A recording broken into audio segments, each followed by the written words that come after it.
कर देना तो हमें बताना। कर दिया।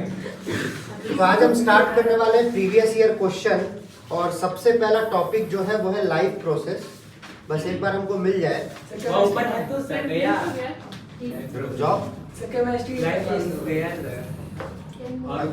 अगर ये नहीं हुआ ये तो पीपीटी। चलिए आइए देखते हैं, स्टार्ट करते हैं life process previous year question और मोस्ट आस्क्ड क्वेश्चन। वो कितना सुंदर सा ड्राइंग बनाया हमने, बहुत मेहनत लगी थी। बस उसमें एक ऑप्शन था, उसको क्लिक कर दिए थे। तो ऑलमोस्ट 5 साल के क्वेश्चन है, उसके बाद क्वेश्चंस रिपीट हो रहे हैं बार बार, तो इसलिए वापस से पुराने क्वेश्चंस नहीं किए हैं। एमसीक्यू से हम लोग स्टार्ट करेंगे। एमसीक्यू हमको आंसर बताते जाना, लॉन्ग आंसर के लिए सबको टाइम मिलेगा। और अगर गलती से कोई ऑनलाइन देखेगा तो वो पॉज करके ऑनलाइन के लिए टाइम ले सकता है। तो पहले क्वेश्चन से स्टार्ट करते हैं। क्वेश्चन दिख रहा है ना सबको? In the given diagram of a close tomato, ये 1 मार्क्स का क्वेश्चन है। 1 मार्क्स का क्वेश्चन। 1 2 3 4 रिस्पेक्टिवली आर 1 2 3 4, इनमें से हमें ऑप्शन चूज करना है। तो अपने अपने ऑप्शंस बताइए। क्वेश्चन सबको समझ में आ गया? चलिए अपने अपने ऑप्शंस बताइए। ए के साथ कितने लोग हैं? एमसीक्यू में इतना टाइम नहीं लगना चाहिए बच्चों। ए के साथ कितने लोग हैं?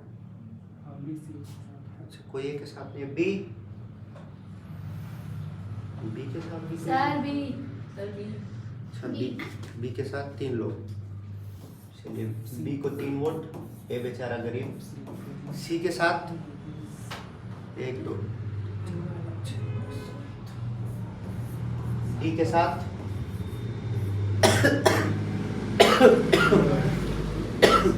जो किसी के साथ नहीं हो सबको पार्टी देगा। देखिए लास्ट ईयर का ही है, सीबीएसई 2023। तो आइए देखते हैं 1 2 3 4 किस चीज का डायग्राम है, पहले ये बताओ। क्लोज टोमेटा है। तो ए क्या कह रहा है? न्यूक्लियस। ये न्यूक्लियस है 1, हाँ या नहीं? तो 1 किसमें न्यूक्लियस है? ए में और बी में। तो सी और डी तो पूरी तरीके से गलत। नंबर 2 क्लोरोप्लास्ट, फिर से दोनों में सेम। नंबर 3, एक में गार्ड सेल कह रहा है और एक में वैक्यूल कह रहा है, पर 3 वैक्यूल होगा। वैक्यूल क्या होता है? जहां पे एयर या ऐसा कुछ भरा होता है। तो ऑप्शन नंबर बी। तो बी वाले सही है, अपना 1 मार्क्स लिख सकते हैं। चीटिंग करके कर रही हो? अरे नो सर। ये समझ में आया क्वेश्चन? ऐसा ही डायग्रामेटिक क्वेश्चन आता है। अब देखो अगला क्वेश्चन भी 2023 का है।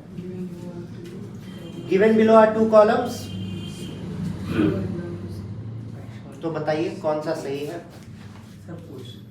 क्वेश्चन ही नहीं समझ में आया? नहीं, पढ़ने दीजिए क्वेश्चन। पढ़ लो।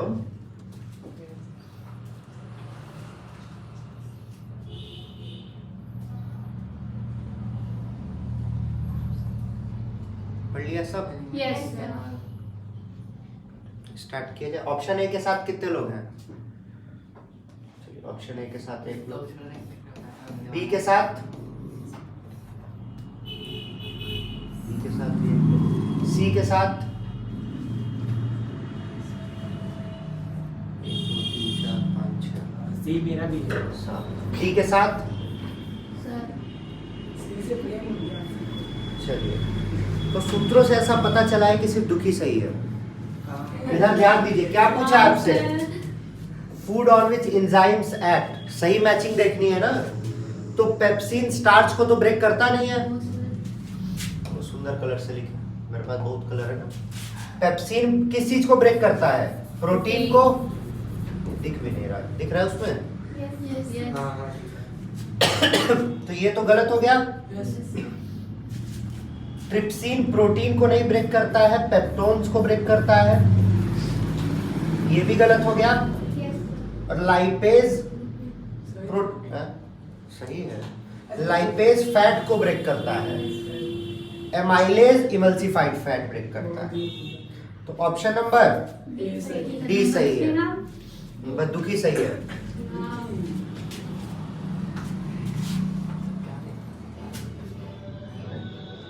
क्वेश्चन चोरी, मजाक कर रहे थे। अब देखिए 2-2 मार्क्स से क्वेश्चन है। Give the name of question पढ़ पा रहे हो सब लोग?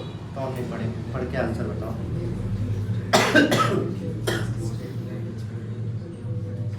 आंसर लिख के दिखाओ। Question number 3, 4, 5, 6। अब तब तक वीडियो पॉज कर रहे हैं, आंसर लिखिए, फिर हम देखते हैं आप लोग को और बताते हैं कैसे लिखा जाएगा। कोई आंसर लिख नहीं पाया, स्टार्ट करते हैं। ये ध्यान देना कि आंसर लिखना कैसे है, ये ज्यादा इंपॉर्टेंट है।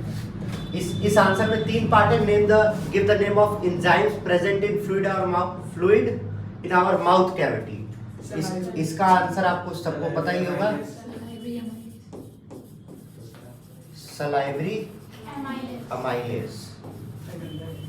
इसके बाद लिखना होगा सलाइवरी अमाइलेज इज प्रेजेंट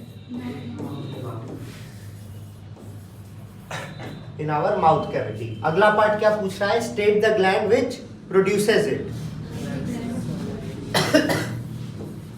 तो नेक्स्ट लाइन में लिखना, उसी में कंटिन्यू मत कर देना। सलाइवरी ग्लैंड अगले में लिख देंगे, सलाइवरी ग्लैंड प्रोड्यूसेस इट। तीसरा पार्ट पूछ रहा है what would happen to the digestion process if this gland stop secreting this enzyme. तो सलाइवरी अमाइलेज किस चीज को ब्रेक करता है? स्टार्च। तो हम लिखेंगे if this gland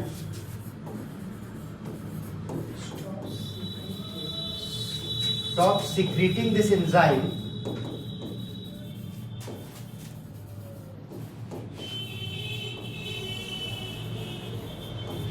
then starch in our food, starch या फिर कार्बोहाइड्रेट भी लिख सकते हो, स्टार्च और दोनों लिख देना ताकि मार्क्स काटने का ऑप्शन ना बचे। स्टार्च और carbohydrate in our food does not break.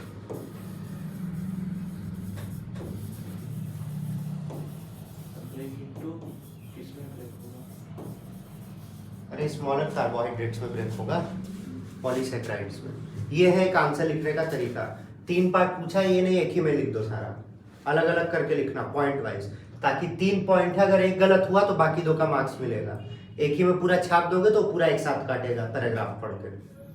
अगले क्वेश्चन पे बढ़े।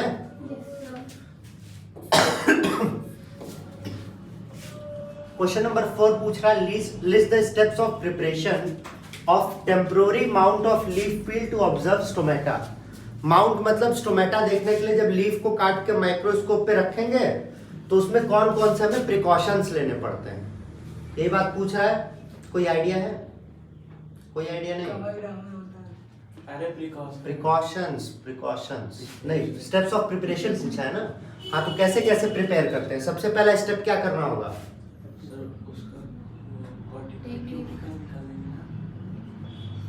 सबसे पहला स्टेप स्टोमेटा देखने के लिए कैसा लीफ चाहिए।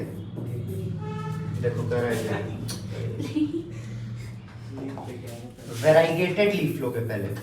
वेराइगेटेड लीफ मतलब जिसमें कई सारे कलर होते हैं, फुल ग्रीन नहीं, ग्रीन और व्हाइट, जैसे मनी प्लांट होता है हल्का सा, वैसा एक लीफ लेके आएंगे। टेक अ वेराइगेटेड लीफ, सबसे पहला स्टेप। दूसरा स्टेप उसे कट करेंगे, हमेशा सारे डिस्टार्च करना पड़ेगा, डिस्टार्च द प्लांट।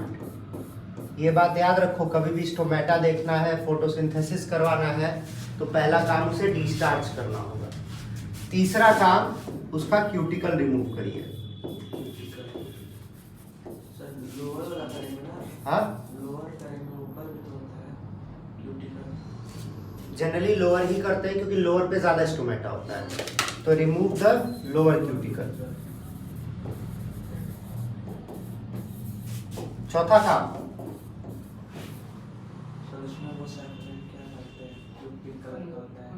कौन सा सोल्यूशन डालना है? बोलिए। सफायर, सैफरनीन सोल्यूशन डालेंगे। Put the leaf, put safranin solution on the leaf.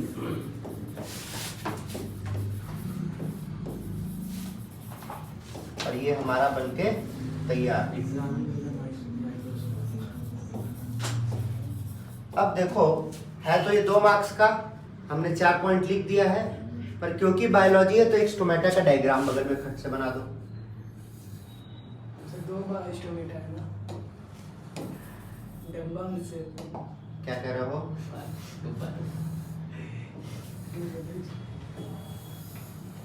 तो बन गया। अब मार्क्स नहीं कटेगा, कोई चांस नहीं।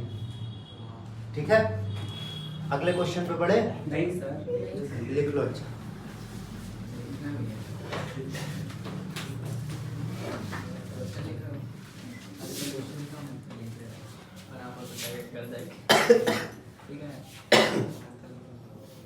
हमेशा कोशिश करना कि आंसर पॉइंट वाइज हो, चाहे लॉन्ग आंसर लिख रहे हो चाहे शॉर्ट आंसर। इससे अगर एक पॉइंट गलत होगा तो बाकी पॉइंट पे मार्क्स मिल सकता है। और अगर पूरा पैराग्राफ में लिख दोगे तो टीचर गुस्सा होकर पूरा काट देता है, पता नहीं क्या बकवास लिखा है।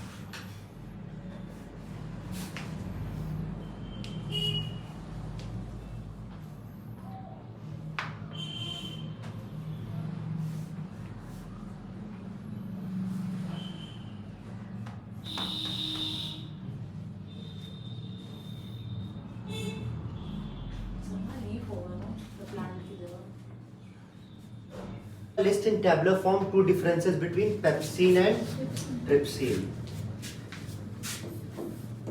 तो पहली बात तो ये, कौन सी पहली बात?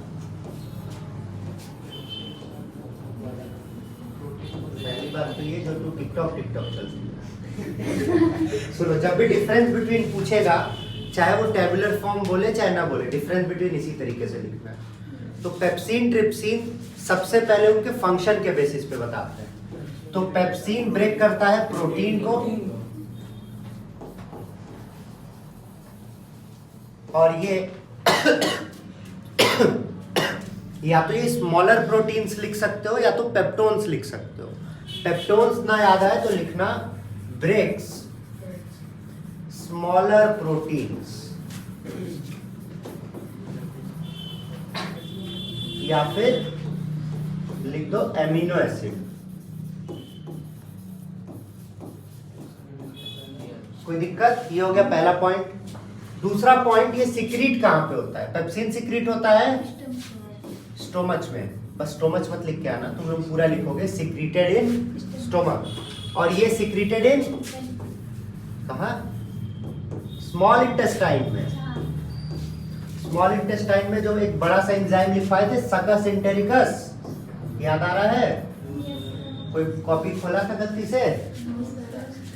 शर्म भी नहीं आ रही ना बोलने में। स्मॉल इंटेस्टाइन में एक एंजाइम सीक्रेट होता है जिसका नाम है सकस एंटेरिकस, और हर जगह से जो लोग टूट के आते हैं उन पे एक्ट करता है सकस एंटेरिकस, और उसी में ट्रिप्सिन प्रेजेंट होता है। ठीक, लिख लीजिए इसे।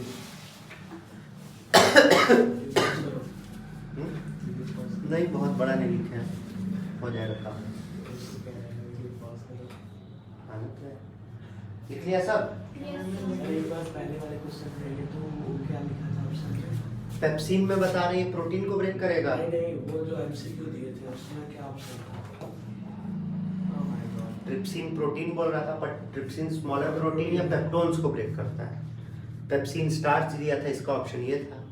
लाइपेज फैट करता है, एमाइलेज स्मॉलर प्रोटीन रहता तो सही रहता। Smaller protein, amino acid, peptones रहता तो सही रहता। पेप्टोन्स कोई स्मॉलर प्रोटीन। हाँ, प्रोटीन जब टूटेगा तो पेप्टोन्स, पेप्टाइड्स, ये सब बनाता है। आइए चौथा वाला भी करवा रहे हैं, छठवां वाला। ये नहीं जो हाँ हाँ पता है, छापे नहीं होगी।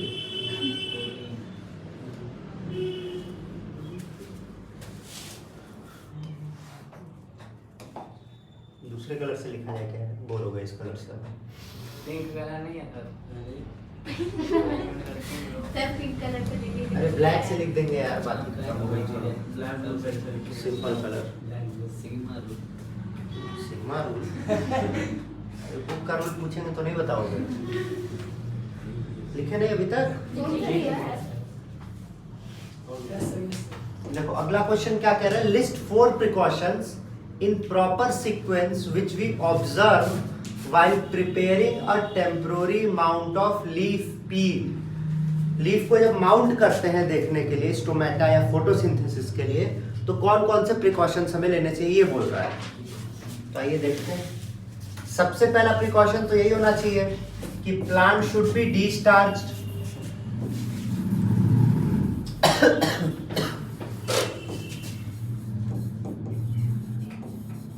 ये सबसे पहला प्रिकॉशन है, ये तो ध्यान ही होना चाहिए कि प्लांट को हमें क्या करना है, डिस्चार्ज करना है। कैसे डिस्चार्ज होता है? 24 घंटे अंधेरे में रखना होता है। जब भी फोटोसिंथेसिस का टेस्ट करेंगे तो प्लांट को पहले 24 घंटे अंधेरे में रखेंगे ताकि जितना भी स्टार्च वो स्टोर करके रखा है सब खत्म हो जाए। दूसरा precaution, chlorophyll must be killed या डिस्ट्रॉयड लिख देना। कैसे क्लोरोफिल डिस्ट्रॉय होता है? जब उसे लाइट नहीं मिलती है, मतलब रात में तो मर ही जाता होगा क्लोरोफिल। फिर यस सर, हर दिन क्लोरोफिल बनेगा नया। क्लोरोफिल डिस्ट्रॉय करने के लिए उसे हम गर्म पानी या अल्कोहल में खौला देते हैं। दूसरा प्रिकॉशन। तीसरा प्रिकॉशन,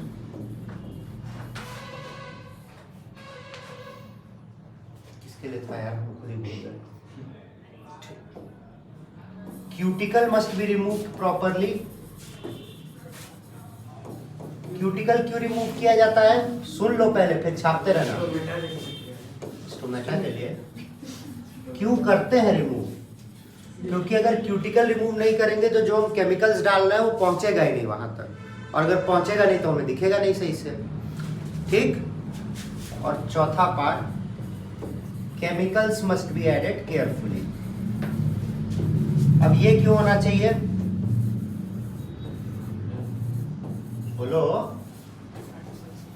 देखो अपने ही आप लोग बतिया रहे हैं। ये जो केमिकल है ये किसकी तरह काम कर रहा है? नील की तरह। और अगर कपड़े में नील ज्यादा डाल देंगे तो कपड़ा सफेद से नीला ही हो जाता है। तो अगर हम ज्यादा केमिकल डाल देंगे तो हमें साफ साफ दिखेगा नहीं। ठीक, लिख लीजिए, आप पॉज कर दीजिए। तो अब इतने क्वेश्चंस तो हम कर दिए, तुम लोग तो पढ़ के आए नहीं थे, पता नहीं क्या करना है। अगला क्वेश्चन देखो, क्वेश्चन देख लो तुम लोग भी, सुंदर सुंदर क्वेश्चन है। अब देखो 3 मार्क्स से क्वेश्चन पे यहाँ से बढ़ रहे हैं हम लोग, दिख रहा है सुंदर सा क्वेश्चन। तो इसके आंसर्स लिखिए अच्छे अच्छे। हाँ पॉज करिए कैमरा में। जो बोल रहा है उससे अधिक लिखने की कोई जरूरत नहीं है, उस एक्स्ट्रा लिखने का मार्क्स नहीं मिलेगा कभी भी। पहले क्वेश्चन पे ध्यान देते हैं। In the experiment of preparing a temporary mount of a leaf field to observe stomata we use 2 liquids other than water. एक अल्कोहल यूज कर रहे थे, आयोडीन सोल्यूशन यूज करोगे और सैफरनीन यूज करोगे। आयोडीन सोल्यूशन आप लोग को नहीं बताया गया था पर अल्कोहल बताया गया था। अल्कोहल यूज करते हैं किस लिए? To kill stomata. बता रहा, आयोडीन सोल्यूशन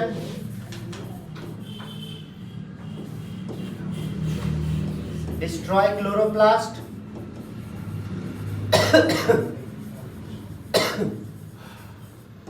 और आंसर भी इसी वे में लिखना होगा कि 2 liquids which are used to observe stomata are, और तीसरा सैफरनीन सोल्यूशन। अरे तीनों लिख लो, 3 पूछ लिया तब क्या करोगे? Safranin solution to view stomata under microscope, या फिर लिख सकते हो टू स्टेन स्टोमेटा। पहले देख लो फिर लिखने का टाइम देंगे। बहुत ही गंदा गंदा आंसर लिख रहे थे सब लोग।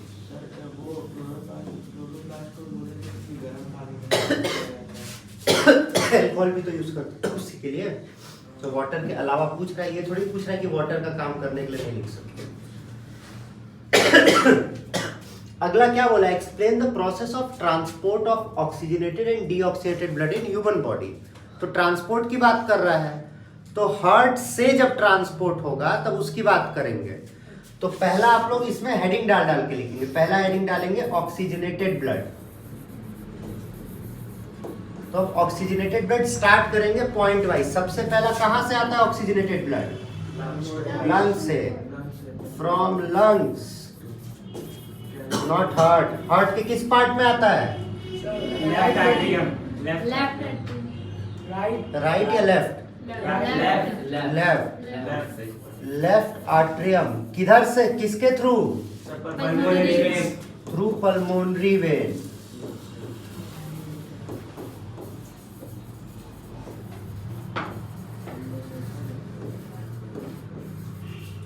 फिर कहा जाएगा दूसरा? लेफ्ट ऑरिकल, लेफ्ट वेंट्रिकल किसके थ्रू? अच्छा, कौन सा वॉल्व होता है? कौन सा वॉल्व? बाइकस्पिड की ट्राइकस्पिड? बाइकस्पिड। लेफ्ट में हमेशा bicuspid valve, through bicuspid valve.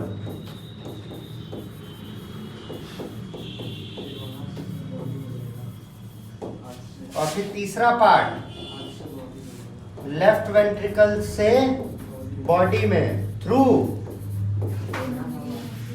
किससे? बहुत ही मारेंगे हम वेना कावा बोल दो, एओर्टा से ना। ठीक है, ये पहला पार्ट यहाँ पे खत्म होगा। समझ में आई बात सबको? फिर इसके बाद हम लोग डीऑक्सीडेटेड हेडिंग डालेंगे और फिर वापस से ये कहानी होगी इसकी उल्टी। फिर यहां से स्टार्ट करेंगे, बॉडी से राइट ऑरिकल थ्रू, पहले ऑरिकल जाता है ना, ये डायग्राम है ना, ऊपर वाला आर्ट्रियम को ही ऑरिकल कहते हैं। ये रहा लंग्स, पहले यहां से इस पे आता है, फिर यहां से पूरी बॉडी में जाता है,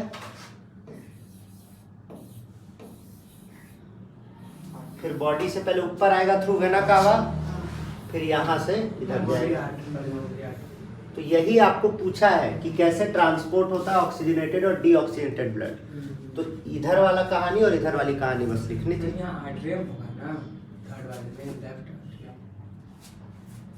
लेफ्ट वेंट्रिकल में अगर आ गया है तो वापस से आर्ट्रियम में जाएगा। इसी के देखो एओर्टा ऊपर से दिखता है पर होता इसके पीछे है, इसीलिए हम ऊपर से दिखाते हैं, पर निकलता इसी से। ठीक है, चलिए इसको छाप लीजिए आप। ये नहीं देखना है कि 3 नंबर में हमें ज्यादा लिखना पड़ रहा है, ये देखो कि उसको मार्क्स काटने का कोई तरीका ना मिले। डीऑक्सीडेटेड ब्लड में इसका उल्टा लिख दोगे, बताई है, और बगल में फ्लो चार्ट बना देना। बहुत सुंदर बनाने की जरूरत नहीं, एक फ्लो चार्ट रहेगा। बायोलॉजी में अगर डायग्राम या फ्लो चार्ट रहता है तो उसका एक्स्ट्रा मार्क्स होता है। एक्स्ट्रा मतलब 3 में से 4 नहीं देगा, पर 3 में से 3 मिलने के चांस जरूर रहते हैं। ठीक, तो अगला पार्ट, अगला क्वेश्चन है, a student has set up an apparatus to show that carbon dioxide is release during photosynthesis. Experiment याद है सबको, एल्कोहलिक क्यूएच वाला जो था अरे वो वाला था, कार्बन डाइऑक्साइड रिलीज हो रहा था और लाइम वाटर में जा रहा था।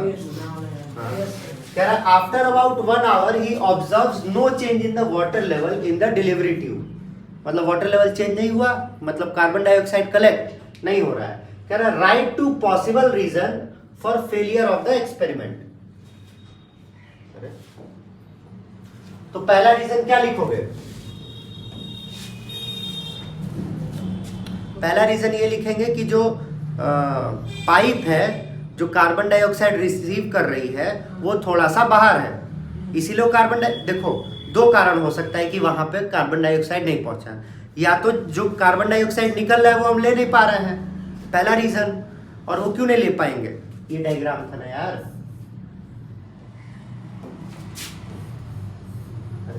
चलो ऐसे ही बना देते। इसमें से एक पाइप निकल रही थी, फिर यहाँ से H2SO4 में जा रही थी, फिर यहाँ से पानी में जा रही थी, ऐसा कुछ याद है? Yes sir. और पानी का लेवल चेंज हो रहा था या कार्बन डाइऑक्साइड रिलीज हो रहा था, यही था ना।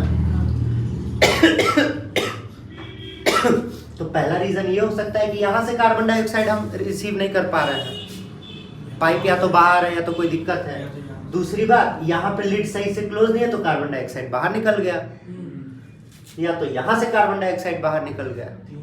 तो ये 3 रीजन हो सकते हैं कि या तो ये वाली डिलीवरी ट्यूब सही नहीं है, ये डिलीवरी ट्यूब सही नहीं है, ये डिलीवरी ट्यूब सही नहीं है। बात समझ में आ गई?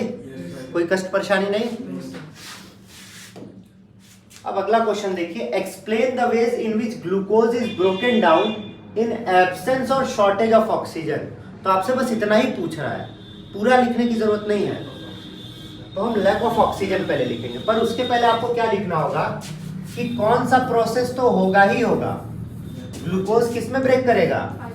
पायरुवेट में। ये वाला काम हमेशा होता है।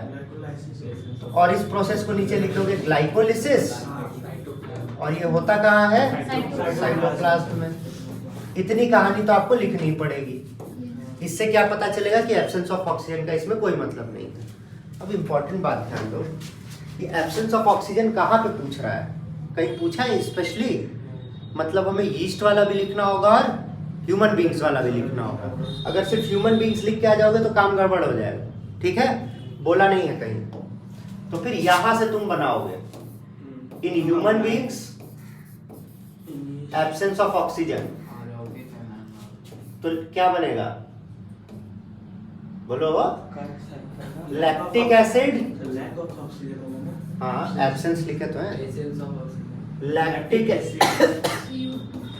CO2 और 3 से 5 ATP। और फिर यीस्ट में लिखोगे। यीस्ट में अगर एब्सेंस ऑफ ऑक्सीजन, यीस्ट में तो एब्सेंस ऑफ ऑक्सीजन ही होता है, तो इथेनॉल बनेगा प्लस सेम 3 to 5 ATP। अब आपको जाके पूरा मार्क्स मिलेगा। क्रेब्स साइकिल नहीं है ये। कौन क्रेब्स साइकिल बोल रहा था? गलत बात। हाँ, प्रेजेंस ऑफ ऑक्सीजन। अगला क्वेश्चन भी अब ध्यान दे दो। नहीं, हम नहीं रुकेंगे। पढ़ के तुम लोग आए नहीं हो, मेरा ही टेस्ट हो रहा है। अगला कह रहा है list 4 functions of human heart and why is double circulation necessary in the human body. तो हर बार आप हेडिंग डालेंगे, सबसे पहला काम तो आपको यही करना है। तो पहला क्या हेडिंग होगा? Functions of human heart.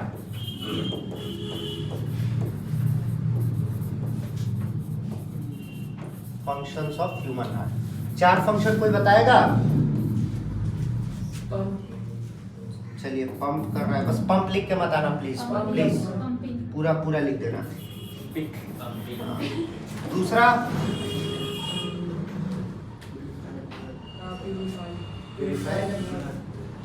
तो लंग्स क्या करता है फिर? हमको जहाँ तक लग रहा था लंग्स करता है। चेंज ऑक्सीजनेटेड ब्लड तो लंग्स करता है। कैरी तो आर्टरीज वेंस करता है।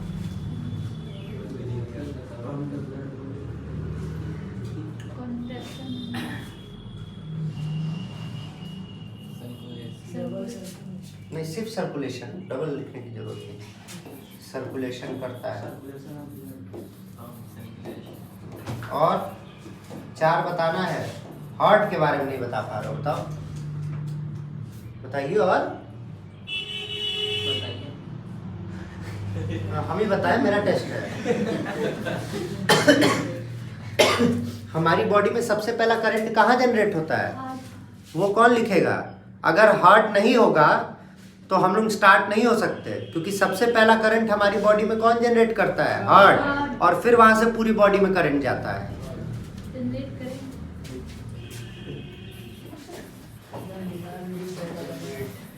Generates first current for the body. इसीलिए जब कोई मर रहा होता है तुरंत तो दिल पे ही शॉक दिया जाता है, क्योंकि पहला करंट वही वो स्टार्ट होगा तभी आगे बढ़ेगा। First current in body.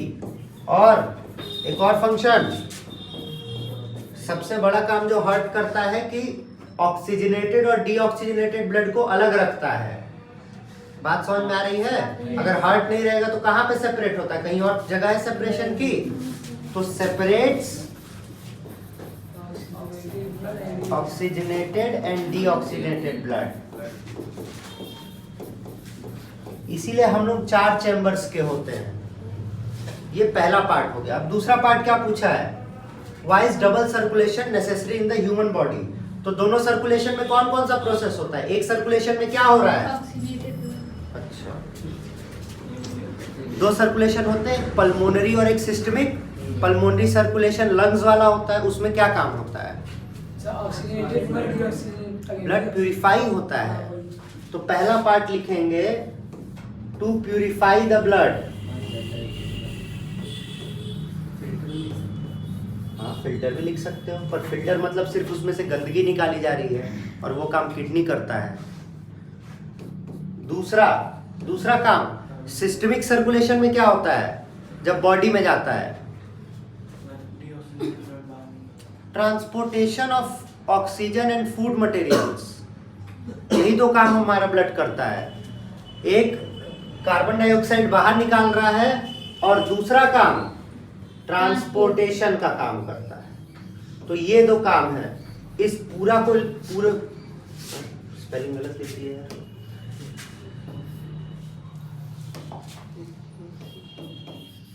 Transportation, अब जाके आपको 3 मार्क्स मिलेंगे। कहानी समझ में आ गई? इस तरीके से आंसर होना चाहिए। ये हेडिंग होनी चाहिए पहले पार्ट की, फिर इसकी भी हेडिंग लिखोगे जो क्वेश्चन में था। अब हेडिंग में लिखना हम समझाए। आगे बढ़ते हैं, चलिए। इसका तो डायरेक्ट बता दो यार, इसमें तो टाइम भी नहीं लगना चाहिए। पहला कह रहा है व्हाट इज हीमोग्लोबिन। क्या होता है haemoglobin? Oxygen carrier in the blood. ठीक, इसके बाद आपको एक और पॉइंट लिखना पड़ेगा कि हिम का मतलब होता है आयरन और ग्लोबिन का मतलब होता है प्रोटीन, और इसी से बना होता है। ये जाके व्हाट इज हीमोग्लोबिन का आंसर कंप्लीट होगा। ठीक है। दूसरा क्या कह रहा है? State the consequences of deficiency of haemoglobin in our bodies. मतलब अगर हमारी बॉडी में हीमोग्लोबिन नहीं होगा तो क्या होगा? ब्लड क्या नहीं कैरी कर पाएगा? ऑक्सीजन, और हमें ऑक्सीजन की डेफिशिएंसी हो जाएगी और फिर हमें तरह की पूड़ी मिल सकती है। Yes. हमें नहीं मिलेगी, दोस्तों को मिलेगी। मेरे में ही कम है ना। वो क्या यार?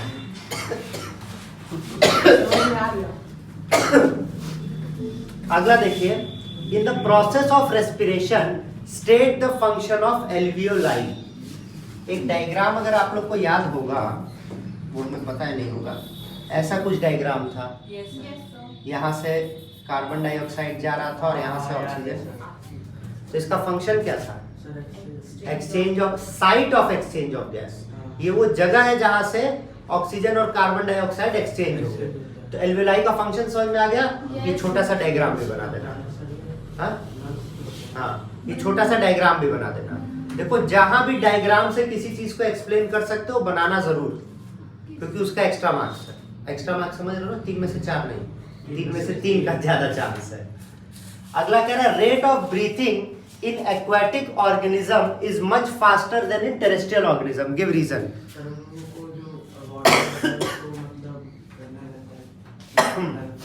ये क्या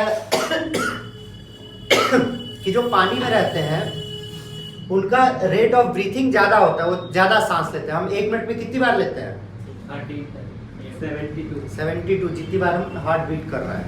पर एक्वाटिक ऑर्गेनिज्म ये जल्दी करते हैं, क्योंकि हम डायरेक्ट ऑक्सीजन ले रहे हैं, उनको पानी लेके उसको तोड़ना है, इसीलिए उनका रेट ऑफ ब्रीथिंग ज्यादा होता है। लिखने की जरूरत नहीं है। चलिए, कंप्लीट द पाथवे, ये अभी लिखा जा रहा था। इन साइटोप्लाज्म 3 कार्बन मॉलिक्यूल कौन सा बनेगा?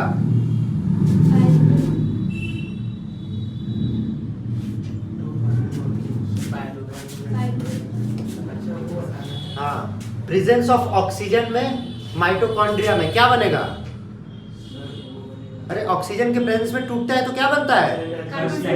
Carbon dioxide. यहाँ क्या लिखना होगा? CO2. समझ में आ रहा है क्या बोल रहे हैं हम? Yes, sir.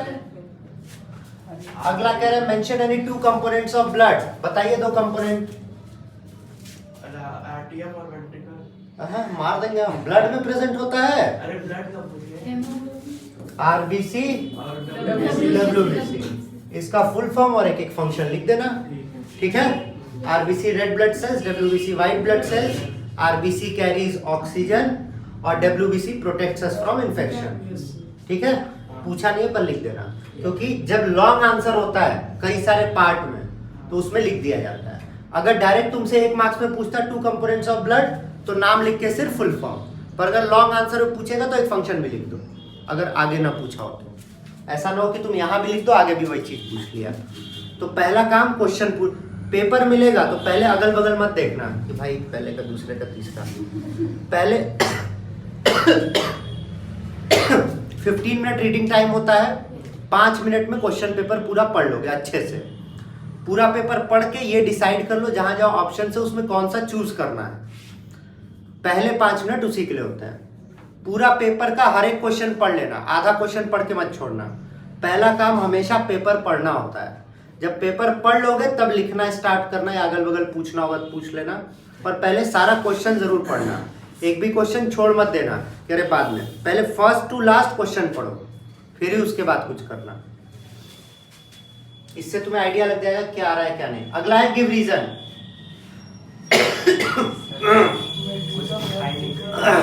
पहला कह रहा है ventricles have thicker muscular walls than atria. Jerk से आता है। जर्क नहीं, प्रेशर लिखोगे, because they receive blood through pressure. कह रहा है transport system in plants is slow. Plants में, हमारे में ट्रांसपोर्ट किससे हो रहा है? ब्लड से, और इसमें किससे हो रहा है? पानी से। स्लो क्यों हो रहा है ये पूछ रहा है? नीचे से ऊपर जा रहा है। क्योंकि इनके में नीचे से ऊपर जा रहा है ग्रेविटेशन के अगेंस्ट। कोई भी पंप नहीं है इनके अंदर, और इनको अपनी खुद की एनर्जी इस्तेमाल करनी पड़ रही है। बात समझ में आ रही है? कोई दिक्कत नहीं है किसी को? तीसरा कह रहा है circulation of blood in aquatic vertebrates differs from that in terrestrial vertebrates. एक और दूसरी बात ध्यान रखो, हर बार कुछ ऐसे क्वेश्चंस होते हैं जिनका आंसर पहले से दिया होता है। जैसे इसका आंसर अभी दिया था यहाँ पे, यही आंसर है कि एक्वाटिक में फास्ट होता है और टेरेस्ट्रियल में स्लो होता है, और जो इसका रीजन लिखे वो उसका भी लिख देना। बात समझ में आ रही है? इसीलिए क्वेश्चन पेपर जरूर पढ़ना, क्योंकि कई का आंसर दिया होगा। अगला कह रहा है during day time water and minerals travel faster through xylem as compared to the night. वापस से सेम चीज पूछ लिया, क्योंकि दिन में ट्रांसपिरेशन होता है तो वाटर को खींचेगा, और वाटर को खींचेगा तो बाकी लोग भी जाएंगे। रात में ट्रांसपिरेशन हो ही नहीं रहा है। पानी को खींचने वाले एक और लोग कौन है? ट्रांसपिरेशन ही ना है, रात में हो ही नहीं रहा है। बात समझ में आ गई? कोई दिक्कत नहीं? रात में स्टोमेटा क्लोज ना, तो ट्रांसपिरेशन कैसे होगा? और फिर ट्रांसपिरेशन डिफाइन भी करोगे। अगला कह रहा है veins have valves whereas arteries do not। Valves का क्या काम है? ब्लड को to prevent backflow of blood. बस यही कहानी लिख दो। जब भी गिव रीजन में दो लोग को कंपेयर करेगा तो ये देखना कि उसमें जो पूछ रहा है उसका फंक्शन क्या है, और वही रीजन होगा। ठीक है? इसमें एक्स्ट्रा क्या था? वॉल्व्स। तो वॉल्व्स का जो फंक्शन है वही इसका रीजन। बात समझ में आ गई? कोई कष्ट परेशानी नहीं? हम लोग लॉन्ग आंसर है। पहला क्वेश्चन हो जाएगा एक्सक्रीशन, रिमूवल। चलिए इसका आंसर वेरी गुड, ये बन जाएगा। एक्सक्रीटरी सिस्टम बनाना नहीं पड़ेगा ना। और इसमें क्या क्या बोला है, किसको किसको बताइए? कौन यूरिन फॉर्म कर रहा है? कौन करता है? फॉर्म कौन करता है? बना कौन रहा है? ब्लैडर बना रहा है इनका। यूरिन बनाने का काम किडनी का भी यार। Long tube which collects urine from kidney, ureter, store urine until it is passed out, अब ब्लैडर। ठीक है?